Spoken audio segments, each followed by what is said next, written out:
감사합니다. 고맙습니다. 오늘 본문에서 일어난 사건을 자세히 들여다보면 마치 한 편의 극적인 드라마 한 편을 보는 것 같습니다. 요셉의 길고 길었던 이야기가 오늘 이 장면에서 비로소 마무리가 됩니다. 아버지 야곱의 편애로 시작된 요셉의 고난사는 오늘 본문에서 드디어 종결을 맺습니다. 형들에 의해서 애굽의 종으로 팔린 요셉은 숱한 아픔과 눈물의 시간을 보낸 후에 총리가 되어서 형들을 다시 만나게 되죠. 온 세상에 흉년이 들었을 때 야곱의 아들들이 그나마 곡식이 있다고 하는 애굽, 이집트에 찾아 내려옵니다. 형들의 첫 번째의 방문을 알게 된 요셉은 정탐꾼의 누명을 형들에게 씌워서 이 자리에 함께하지 않은 동생 베냐민을 애굽으로 오게 만듭니다. 베냐민을 데리고 두 번째 애굽을 방문한 형들은 오해를 다 풀고 집으로 돌아가는 길에 베냐민의 곡식 자루에서 발견된 은잔, 그 일로 다시 황당한 일을 겪게 됩니다. 다 요셉의 계획이었습니다.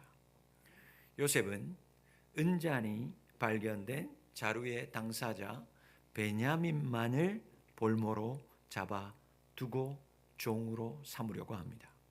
그리고 나머지 형제들은 아버지의 집으로 돌아가라고 말하죠. 그때 유다가 모든 형제를 앞서서 자신의 집안의 사정 하나하나를 요셉 총리에게 말하기 시작하는 거예요. 우리 아버지가 나이 많이 늙었는데 한 어머니가 남기신 아들이 둘이었습니다. 그런데 그 중에 첫째는 이미 일찍 죽었고요. 그 죽었다고 말하는 그 형이 바로 요셉이었던 거죠. 그래서 남아있는 이 막내, 이 베냐민만 남아서 우리 늙은 아버지가 이 아들 하나를 애지중지합니다.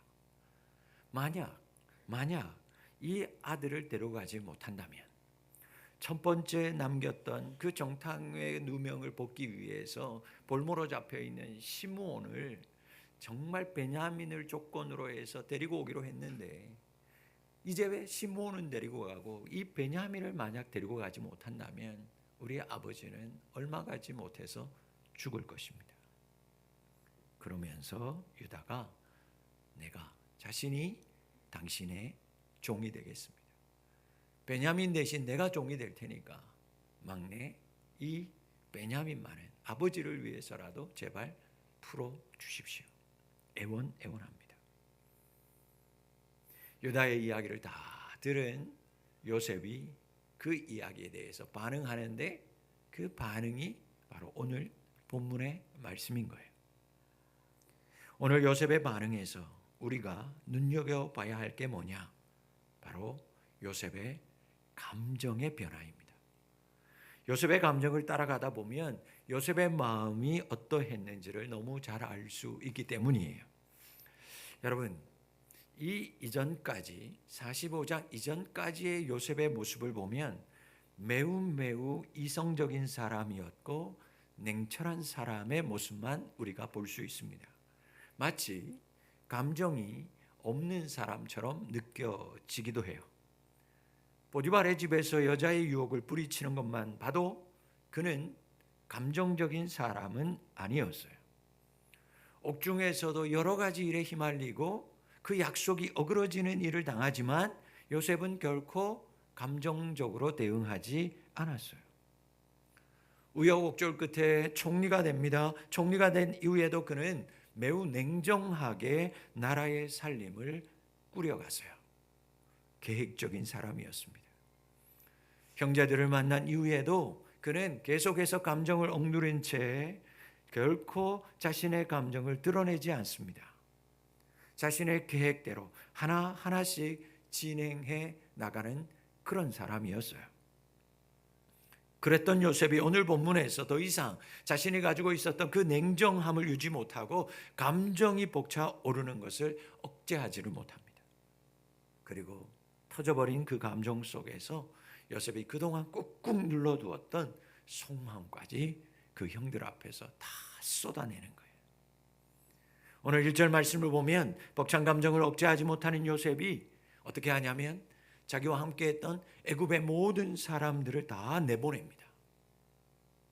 그리고 형제들만 남은 앞에서 요셉이 큰 소리로 엉엉엉엉 울어요. 그 소리가 얼마나 컸든지 바깥에 있는 애굽 사람 궁중에까지 울렸다라고 말하고 있는 거예요. 요셉이 드디어 자신의 정체를 형제들 앞에서 드러내죠. 내가 요셉입니다. 내가 당신들이 판 동생 요셉입니다. 굳어버린 형들 앞에서 정말 하고 싶었던 이야기를 요셉은 즉시로 꺼내요. 바로 아버지의 안부입니다. 요셉이 이렇게 질문해요. 내 아버지께서 살아 계시니까. 내 아버지 야곱 아직 살아 계십니까? 여러분, 요셉은 아버지 야곱을 형들 앞에서 지금까지 어떻게 불렀냐면 당신들의 아버지라고 불렀어요. 그렇게 부를 수밖에 없었어요.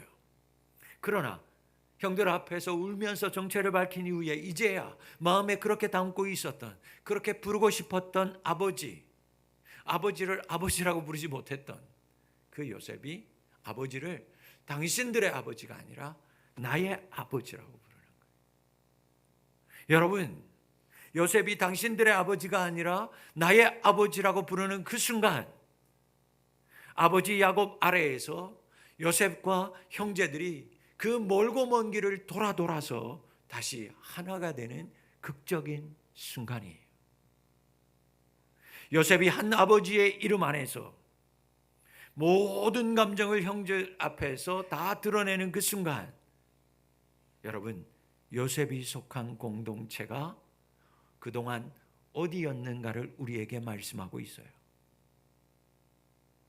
자신이 속한 공동체, 나는 어디에 속한 사람이었는가, 이 말에서 고스란히 다 드러나고 있습니다. 요셉은 애굽, 즉 이집트에서 사실 더 오랜 세월을 살았어요. 무시와 멸시를 당했지만 그럼에도 애굽은 요셉을 알아보았고 그리고 총리라는 자리에까지 그를 올렸어요. 형들은 자신을 인정해 주지 않았어요.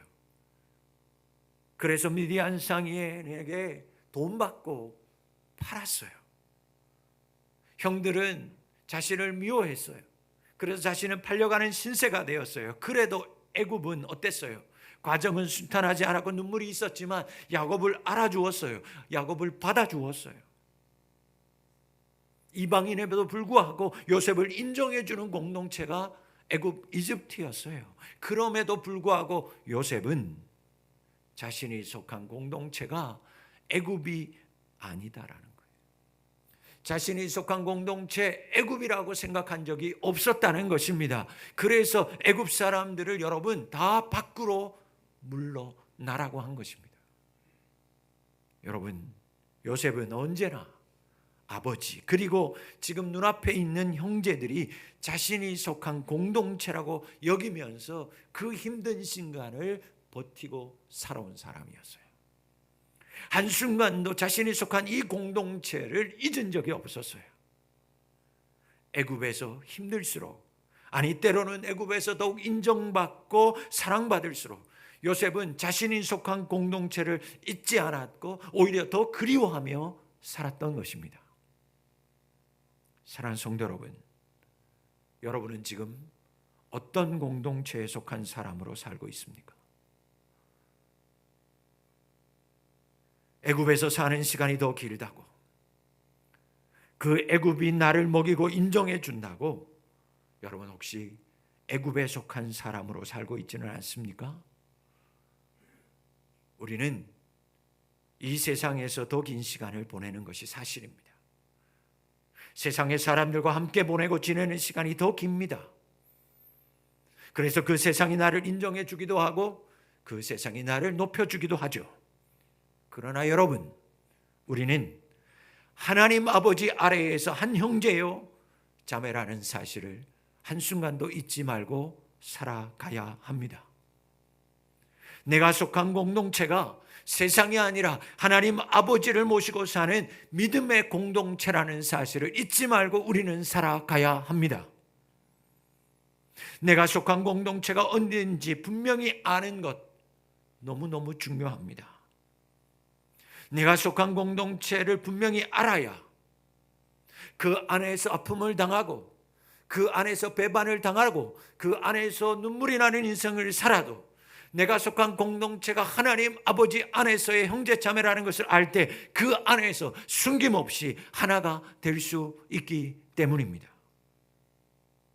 오늘 요셉과 그 형제들을 보시기 바랍니다.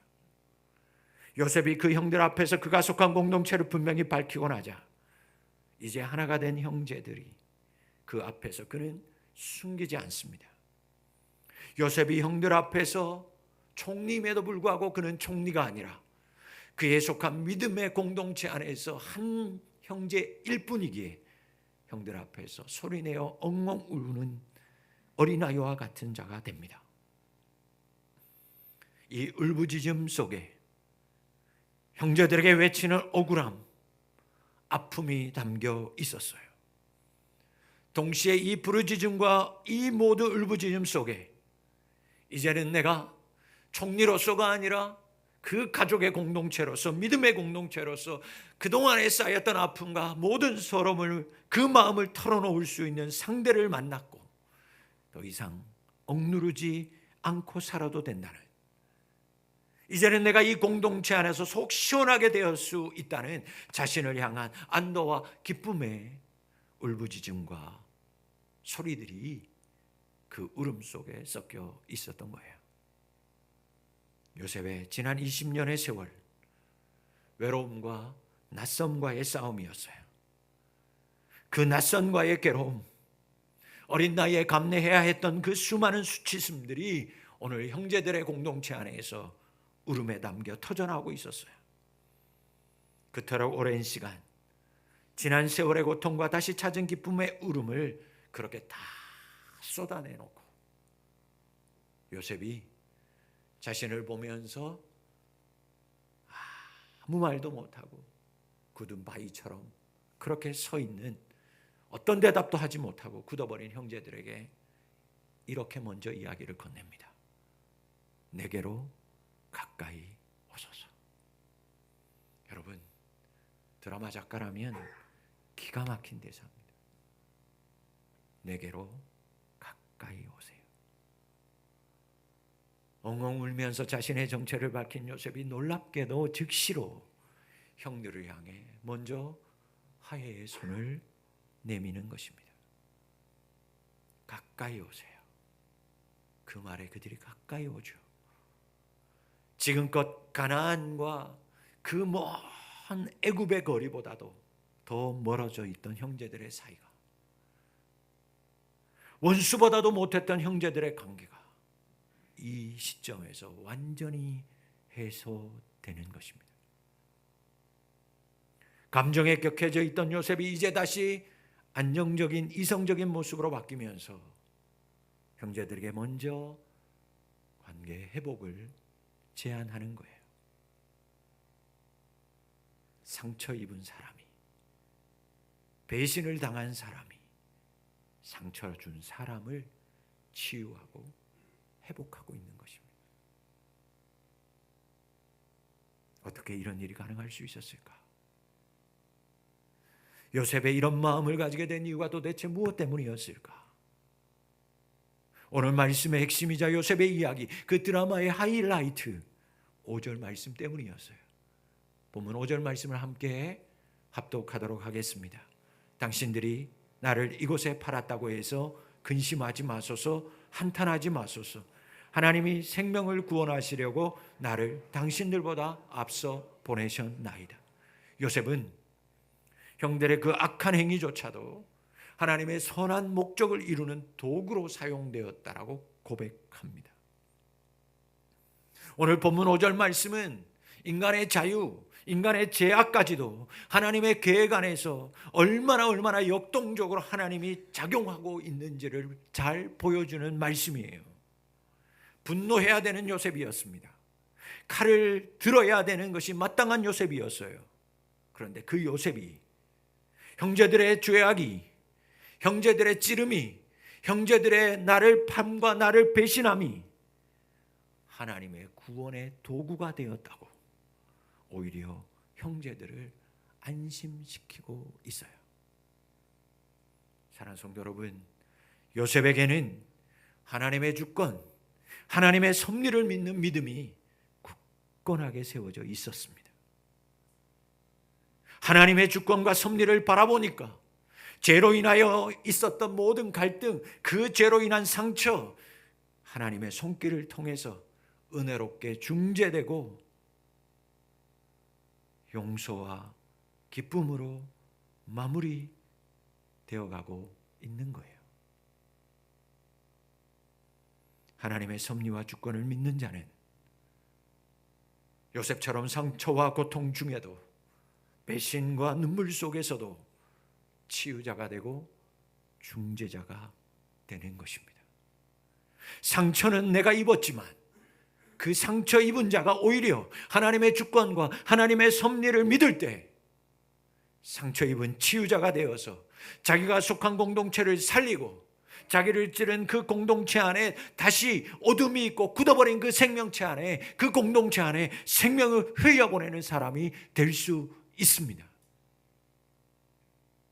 여러분이 속한 공동체는 지금 어떻습니까? 내가 속한 공동체, 여러분의 속한 공동체 어디입니까? 사랑하는 성도 여러분, 여러분이 내가 하나님에게 속한 공동체임을 아는 자가 되실 수 있기를 축복합니다. 그래서 하나님의 주권과 하나님의 섭리를 믿는 자 되시기를 바랍니다. 내가 하나님 앞에 속하였기에, 세상에 속한 자가 아니라 하나님 앞에 속하였기에 그 안에서 당하는 어려움과 눈물과 배신과 고통 속에서도 하나님의 주권과 섭리를 믿는 자 되실 수 있기를 바랍니다. 세상이 나를 받아들이고 때로는 그 세상이 나를 밀어내친다고 하여도, 버리고 나를 아프게 한다고 하여도, 여러분 하나님 앞에 속한 자는 하나님의 계획 안에서 악을 선으로 바꾸시는 하나님의 섭리 주권을 의심하지 않기에 자신 안에 일어나고 있는 갈등, 상처까지도 하나님의 뜻 안에서 믿음으로 해석하는 거예요.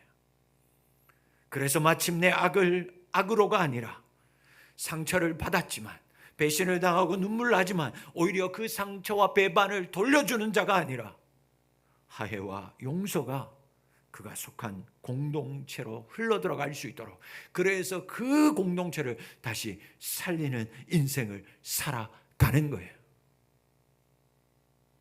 지금 여러분이 속한 공동체 어떠합니까? 여러분이 속한 가정은 평안하십니까? 여러분의 직장, 여러분의 사업장은 형통합니까? 우리가 속한 교회 공동체는 어떠합니까? 여전히 인간의 죄와 악함으로 인해서 서로에게 아픔을 주고 무너져 내리고 있는 건 아닙니까? 그렇다면 그럴수록 내가 속한 공동체를 하나님 앞에 올려드리시기를 바랍니다. 하나님에게 속한 자가 되어서 그 속한 여러분의 공동체를 하나님 앞에 올려드리고 하나님 앞에 맡겨보시기를 바랍니다. 그렇게 하나님의 주권, 하나님의 섭리를 믿는 자가 될 때 하나님께서 그 악을 선으로 바꾸셔서 끝내는 용서와 화해의 공동체로, 사망이 아니라 죽음이 아니라 생명과 기쁨의 공동체로 하나님께서 변화시키시고 회복시켜 주실 줄 믿습니다. 이제 마지막으로 우리가 살펴볼 말씀은 생명에 관한 말씀입니다. 요셉이 5절 말씀에서 고백한 내용의 핵심이 무엇입니까? 생명입니다. 하나님이 생명의 하나님이라는 거예요. 요셉은 하나님의 섭리와 주권 아래에서 결국에는 하나님이 이 모든 것을 하셨다라고 고백하는 거예요. 형들이 한 게 아닙니다. 내가 한 것이 아닙니다. 애굽이 한 게 아니에요. 하나님이 하셨습니다.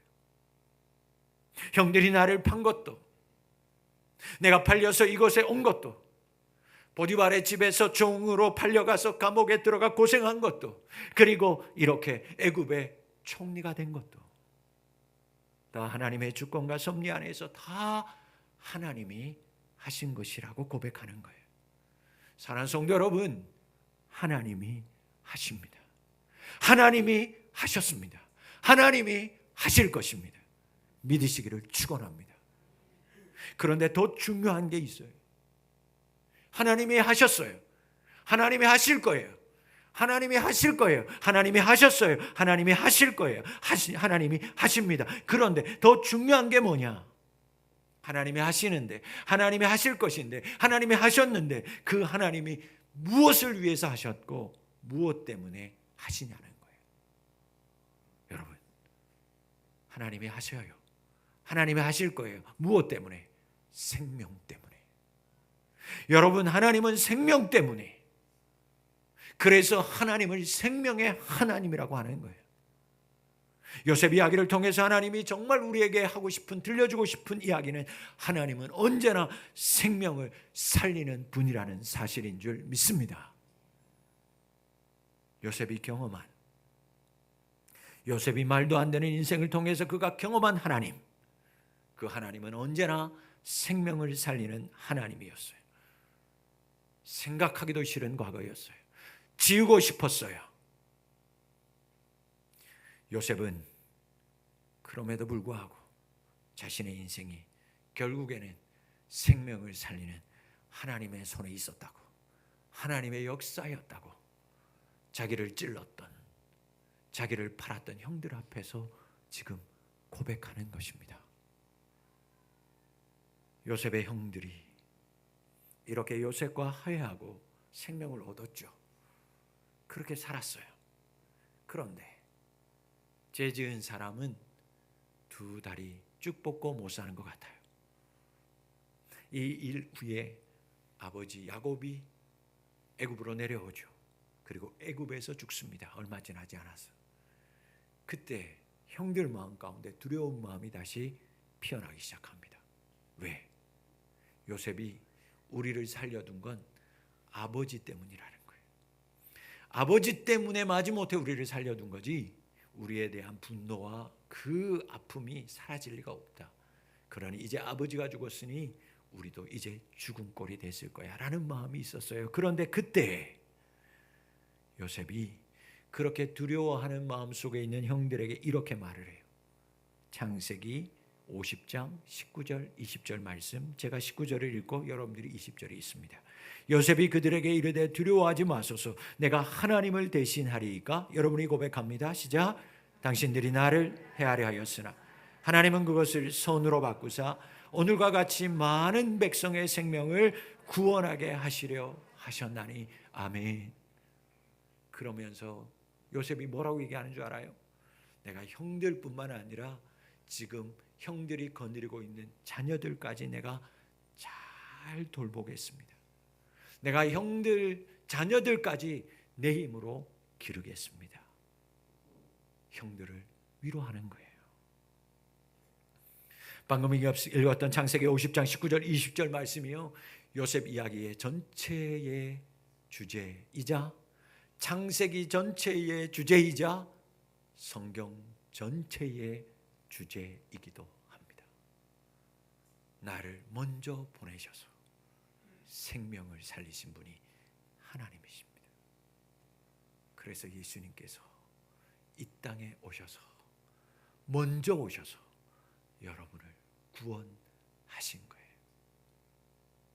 여러분, 하나님 생명의 하나님이에요.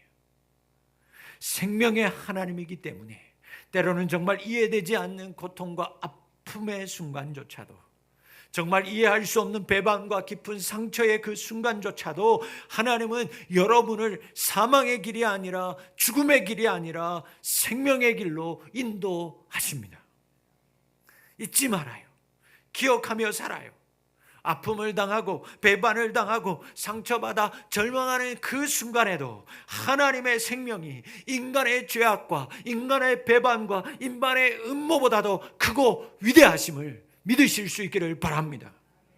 이것이 여러분을 향한 만세 전부터 가지고 계신 하나님의 섭리요 주권입니다. 그리고 또 하나 잊지 말고 살아요. 하나님은 반드시 그 약속하신 바를 지키시는 분이시라는 것을. 요셉의 이야기에서 생명을 살리는 하나님의 역사는 여러분, 아브라함 그리고 이삭, 아버지 야곱에게 주셨던 자손에 대한 약속이 결정적으로 이루어지는 장면입니다. 하나님이 아브라함에게 후손을 약속하시면서 별과 같이 모래와 같은 자손을 주시겠다고 약속했는데 그 약속이 오늘 바로 요셉의 보호 아래에서 시작되는 거예요. 그들이 가나안에 있었다면 그렇게 할 수 없었어요. 애굽이 총리로 있을 때 요셉이 하나님의 속한 공동체를 믿고 하나님의 섭리를 믿는 그 믿음의 아들 요셉이, 하나님의 약속을 의심하지 않는 요셉이 총리가 되었을 때 그 가나안에 있었던 모든 식구들이 70여 명이 애굽으로 오고 그 애굽의 총리로 있는 동안 애굽의 보호 아래서 그들이 번성하기 시작하고 애굽이 없고 그래서 애굽에서 요셉이 총리가 된 것을 모르는 사이에도 그 자손들이 번성하여서 출애굽할 당시 200만의 남자만 장정을 이루었던 것입니다. 여러분, 하나님은 이처럼 신실하신 하나님이에요. 하나님은 절대적으로 약속을 이루시는 하나님이에요. 그래서 약속을 이루시는 하나님의 역사는 우리의 계산을 항상 뛰어넘습니다. 요셉과 같이 하나님의 주권 섭리, 그 약속하신 바를 이루시는 그 생명의 이야기가 성경 안에 또 하나 가장 잘 드러내고 있는 것이 있다면 바로 요나의 이야기입니다. 여러분, 요나는 아예 제일 마지막 요나가 끝나는 그 마지막 장 마지막 절에 이렇게 끝을 맺습니다. 요나 4장 11절 말씀을 같이 고백합니다. 하물며 이 성읍 니느웨에는 좌우를 분별하지 못하는 자가 12만여 명이요 가축도 많이 있나니 내가 어찌 아끼지 아니하겠느냐 하시니라. 아멘. 요나는 원치 않았습니다. 하나님이 친히 그들의 구원하신다라는 것, 그들의 생명을 구원하는 것 요나는 원치 않았어요. 이방 민족이었다가, 아니 이방 민족이면 그나마 나한데 택한 이스라엘 백성들을 향하여 시시콜콜 시비를 걸고 아픔을 주고 죽음을 주는 그 이방, 그들의 생명 원치 않았어요. 오히려 우리를 괴롭히는 그 니느웨 사람들이 구원받는 것 너무너무 싫어서 도망갔어요. 그런데 하나님은 그 가운데서도 그 이방 민족의 생명을 보고 계셨어요. 저들의 생명도 고귀한 생명이라는 것을, 그래서 그 생명을 구원하시려고 요나를 다시 그 물고기 배에서 토해내서 그 땅에 가게 하시고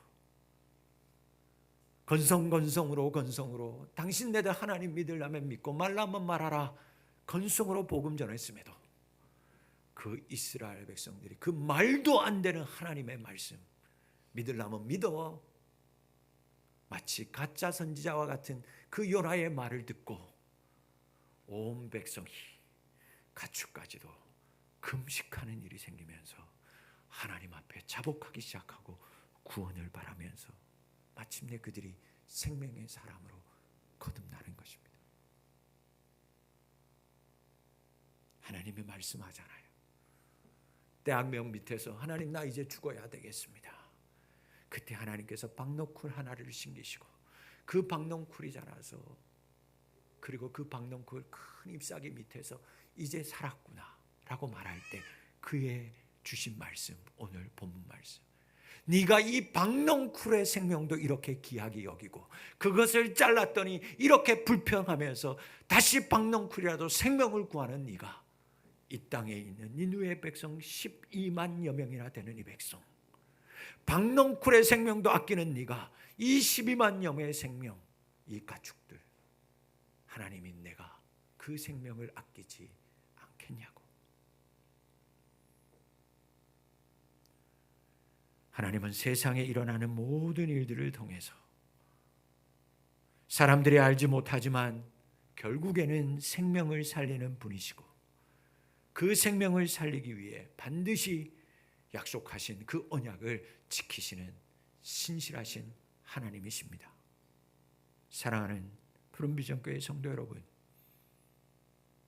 우리가 믿고 있는 예수 그리스도의 구속의 사건, 십자가의 사건, 여러분, 우리의 죄악, 나의 죄악으로 예수님이 십자가에 달리셨어요.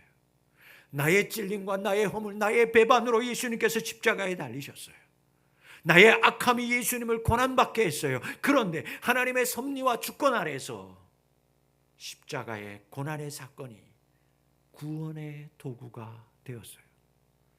그 결과 우리가 생명을 얻은 자 된 줄 믿습니다. 사랑하는 성도 여러분, 하나님은 지금도 세상의 모든 것을 통하여 구원하시기 원하십니다. 여전히 생명을 살리는 약속은 이 세상 지구촌 곳곳에서 이루어지고 있어요.